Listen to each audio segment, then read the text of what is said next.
अज्जला खंडर। बात उन दिनों की है जब मैं कॉलेज का स्टूडेंट था।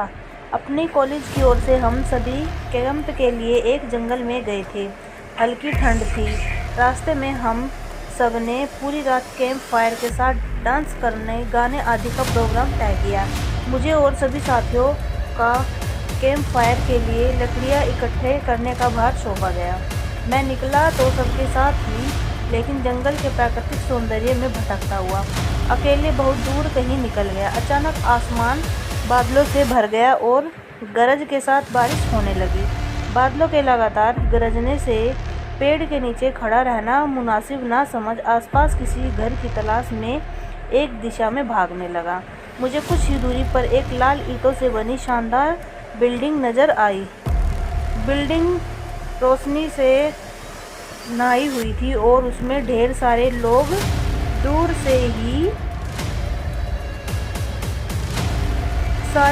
ऐसे दूर से ही लग रहे थे।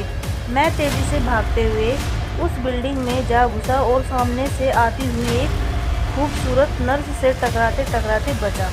नर्स ने मुझे घूर के देखते हुए कहा, बहुत अधिक भीग गए हो,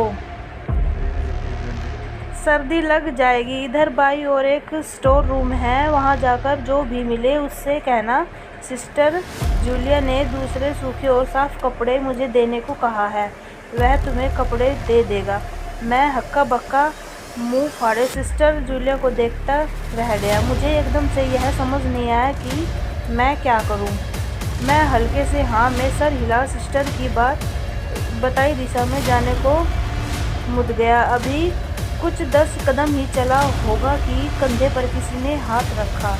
मैं चौंक कर पीछे मुड़ा और अपने सामने आर्मी की वर्दी में एक युवक को खड़ा मुस्कुराते पाया।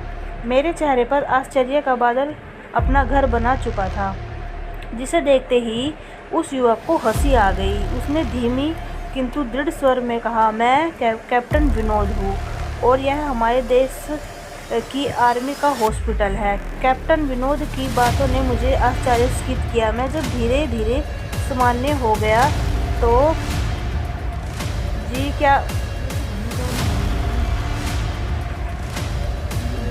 क्या मतलब है आपका? कुछ नहीं, चलो मैं तुम्हें सूखे कपड़े देता हूँ, चेंज कर लो, नहीं तो सच में सर्दी लग जाएगी। और कैप्टन विनोद के पीछे पीछे एक बड़े से कमरे में पहुँच गया। कमरे के चारों ओर हल्के रंग के पर्दे लगे हुए थे। एक बड़ा सा बेड पड़ा हुआ था और उसके सामने एक सोफा था। बीच में एक टेबल थी जिस पर 2 गिलास, एक बड़ी बोतल रखी हुई थी। कमरे में एक कोने में एक बड़ी सी अलमारी थी जिसमें से कैप्टन विनोद ने एक आसमानी रंग का कुर्ता पजामा निकालकर मुझे दे दिया और कमरे से लगे बाथरूम की ओर इशारा किया। मैं बाथरूम से कपड़े चेंज कर जैसे ही निकलने लगा, मेरी नज़र बाथरूम की एक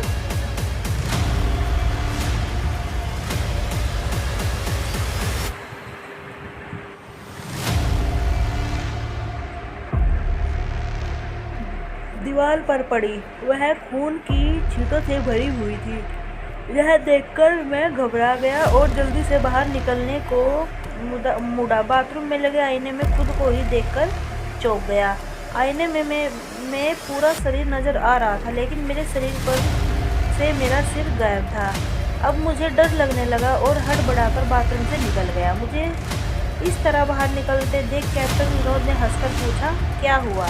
अरे हाँ, तुमने तो अब तक मुझे अपना नाम ही नहीं बताया। कहाँ जाओगे?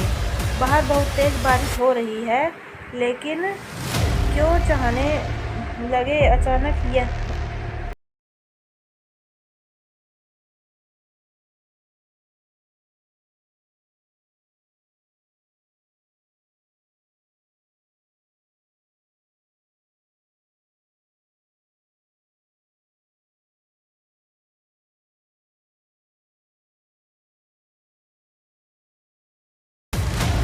अचानक मैं समझ नहीं पा रहा हूँ। कैप्टन विनोद, आपकी बाथरूम की एक दीवार पर पूरी खून की छींटों से भरी हुई और एक आपके बाथरूम में लगा हुआ आईना में कुछ अजीब सा है। उसमें मुझे मेरा पूरा शरीर तो दिखाई दिया, लेकिन मेरा सर गायब था। मैं अब बिल्कुल भी नहीं रुकूंगा, यहाँ बारिश में ही भीगता हुआ अपने कैंप तक जाऊँगा। कहते हुए मैं कमरे से बाहर जाने लगा, दरवाजे की ओर बढ़ा। रुको, तभी कैप्टन विनोद की कड़कती आवाज़ गूंजी। तो तुमने सब कुछ देख ही लिया? जी, क्या मतलब है आपका? मेरी आवाज़ में डर भर गया था।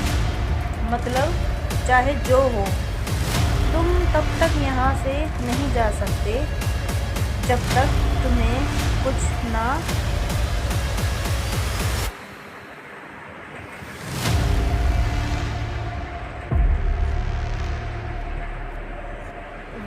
व्यक्त बताना चाहते हैं आप, जो आज तक कोई नहीं जान सका।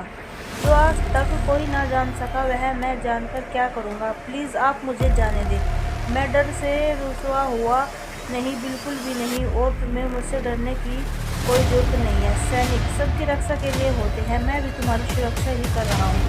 कैप्टन विनोद के स्वर में कोमलता थी। आओ मेरे साथ इस सोफे पर बैठ जाओ, मैं तुम्हें एक कहानी सुनाता हूँ। कहानी ख़त्म होते ही मैं तुम्हें तुम्हारे कैंप तक जीप से छोड़ आऊँगा।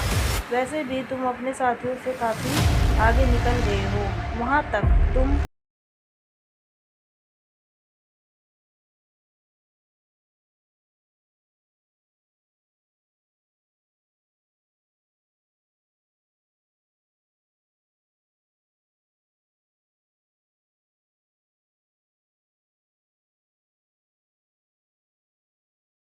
कैप्टन विनोद के स्वर में जाने कैसी आश्रितता थी। मैं जाकर उनके बगल में बैठ गया।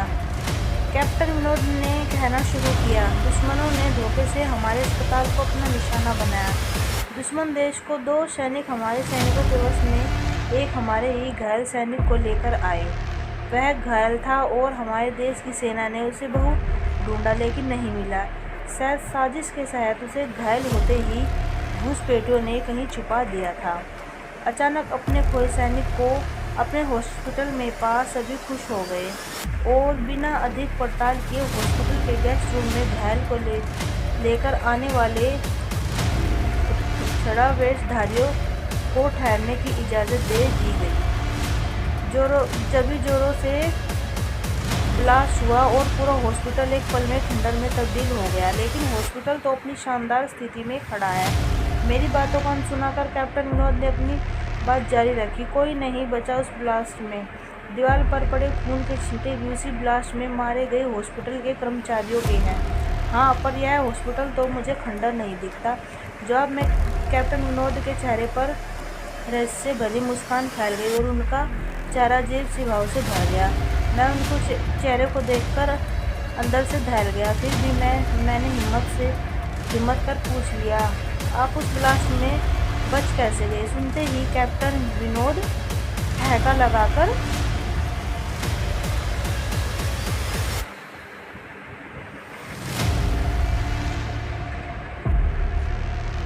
डालते हुए कहा, यह कहानी आज से मात्र 10 वर्ष पहले की है और मैं तो आज से 50 वर्ष पहले मर चुका हूँ। इसके आगे उन्होंने क्या कहा मुझे कुछ नहीं मालूम। चेहरे पर गीलेपन का एहसास जब काफ़ी हुआ तो मैं जैसे नींद से जागा। मुझे घेरे हुए मेरे सभी सहपाठी और टीचर खड़े थे। मेरी आँख खुलते ही मेरे सर ने कहा, थैंक गॉड तुम्हें होश आ गया। तो क्या मैं बेहोश था? हाँ, तुम जंगल में जाने कहाँ भटक गए। जब सभी लौट आए और तुम नहीं आए तो हम सब मिलकर तुम्हें ढूंढने निकलने लगे।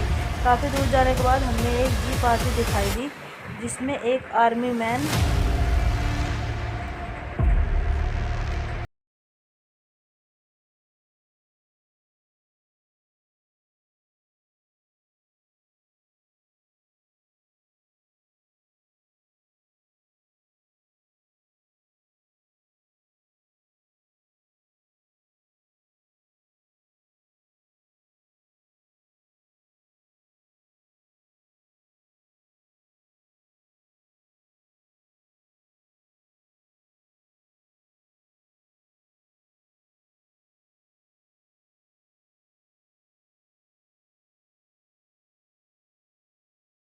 लेकिन वह यह कहते हुए चले गए, हम नहीं रुक सकते, एक ज़रूरी काम है। जब हमने तुम्हारे बेहोश जाना और उन तक पहुंचने के बारे में पूछा तो बोले सोमेश ही बताया और जो भी बताएगा वह सब सच होगा। उसकी उत्सुक निगाहें अपनी ओर देख मैं ना धीमे स्वर में पूछा, क्या उनका नाम कैप्टन विनोद था? सर ने हाँ में सर हिलाया। मैंने सबको उधर चलने को कहा जिधर से जीप आती देखी थी। पहले तो सर तैयार नहीं हुए, लेकिन मेरी बहुत कहने पर वे राजी हो गए।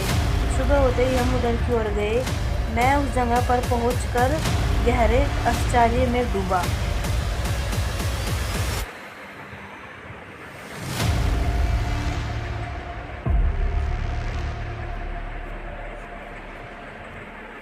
सुबह होते ही हम उधर की ओर गए। मैं उस जगह पर पहुंचकर गहरे आश्चर्य में डूब गया। वहां एक अज्जला खंडर था जिसके एक टूटे पत्थर पर लिखा था आर्मी हॉस्पिटल।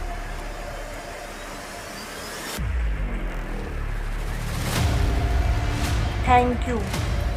आपको यह कहानी कैसी लगी?